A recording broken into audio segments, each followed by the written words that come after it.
Hi, I just got off an hour and 10-minute long live. Ruth and I were on YouTube Live and TikTok Live at the same time, and people were amazing. There's so many good people out there, y'all. And the question that I got asked more than any other was my take on what happened to Representative Ilhan Omar this evening. And I said that I was going to refrain from stating until I got off live because I had been chatting with people for over an hour and I wanted to see what the latest update was before I made any kind of definitive statement. So about 25 minutes ago, NPR News did their updated account of what happened. And so I thought I would share that with you and chat about it for a few moments. The piece is by Barbara Sprunt. It is entitled Rep. Ilhan Omar Rushed on Stage and Sprayed with Liquid at Town Hall Event. Representative Ilhan Omar, Democrat from Minnesota, was rushed by a man during a town hall event Tuesday night and sprayed with a liquid via a syringe. I think I was probably at Maxine Dexter's town hall when this was happening because nobody there spoke of it and we didn't find out until afterward. Footage from the event shows a man approaching Omar at her lectern as she is delivering remarks and spraying her with an unknown substance, or spraying in her direction an unknown substance, before swiftly being tackled by security. Omar called on Homeland Security Secretary Kristi Noem to resign or face impeachment before the assault. Another account I read said that she was just getting ready to take a moment of silence for Alex Preddy and Renee Good in the wake of their murders at the hands of federal agents. Okay, so the NPR piece goes on to say Kristi Noem had faced criticism from lawmakers on both sides of the aisle in the aftermath of the fatal shooting of the 37-year-old intensive care nurse Alex Preddy by federal officers in Minneapolis on Saturday. My congresswoman, as well as I think it's something like 130 other members of Congress, have submitted articles of impeachment against Kristi Noem. But earlier today, two Republican senators, Tillis and Murkowski, both publicly came out and said that Kristi Noem needs to resign or be fired.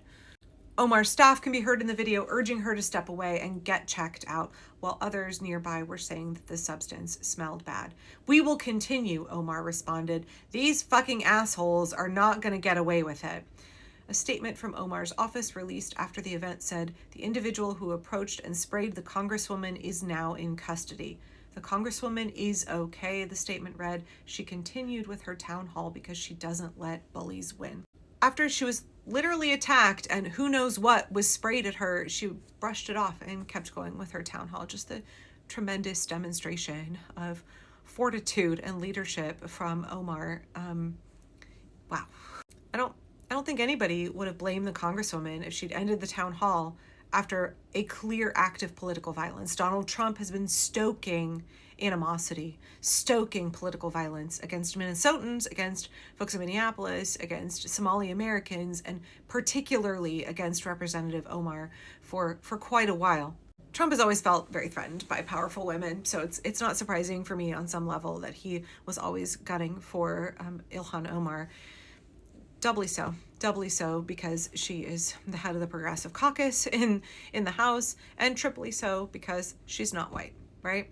She's not white, and she's a woman who is strong and powerful and wants to push this country in the right direction, and she will speak out freely, openly against Donald Trump and against his authoritarian agenda, and therefore he's going to target her for political violence. And he gets his lackeys, he gets his fans, he gets all of his dysregulated, unhinged followers to do that work. He just sows that idea in their head, and then he'll be like, I didn't say anything, wasn't my fault. So after the town hall concluded, she went ahead and finished it. She issued a statement on Twitter saying that she would not be intimidated. She said, "I'm okay. I'm a survivor, so this small agitator isn't going to intimidate me from doing my work. I don't let bullies win. Grateful to my incredible constituents who rallied behind me. Minnesota strong."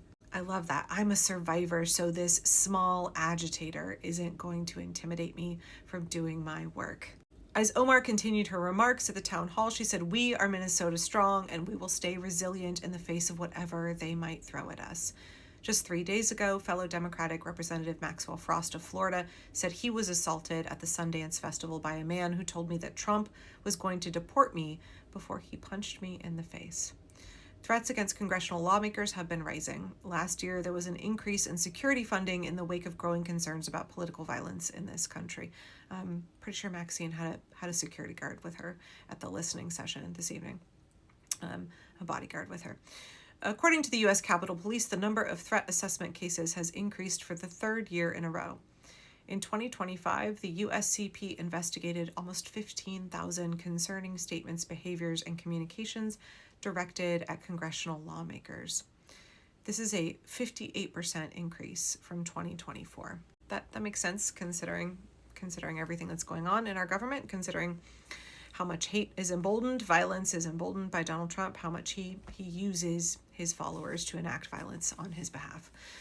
So I'm glad to hear that Representative Omar is safe and is okay. What happened to her is obviously we should all understand that was unacceptable on every level.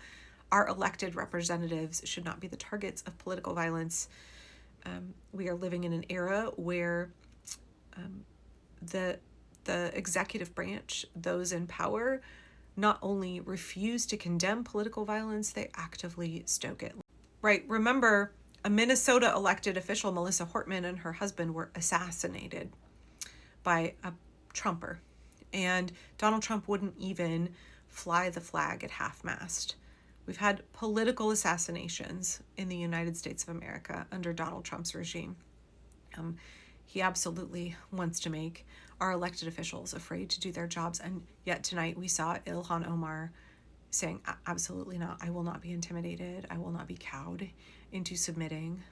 So I commend her courage. She didn't have to do that. I understand that being an elected official and standing on the side of democracy and standing up against the fascist regime is a risky endeavor in 2026. And I'm grateful for elected officials who are willing to still have town halls and engage with their constituents. And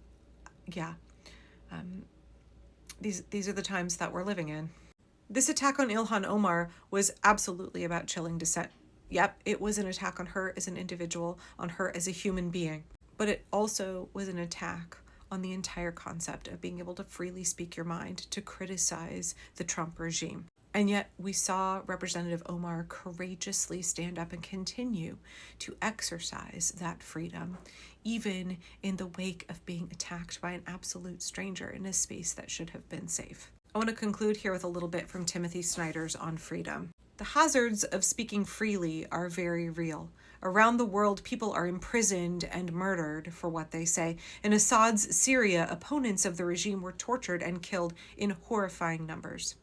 In Lukashenko's Belarus, people who protested his rigged election have been hunted down and imprisoned by the thousands. In Xi's China, the suppression of vocal dissent has become a kind of science. In Putin's Russia, people are arrested for holding up blank pieces of paper.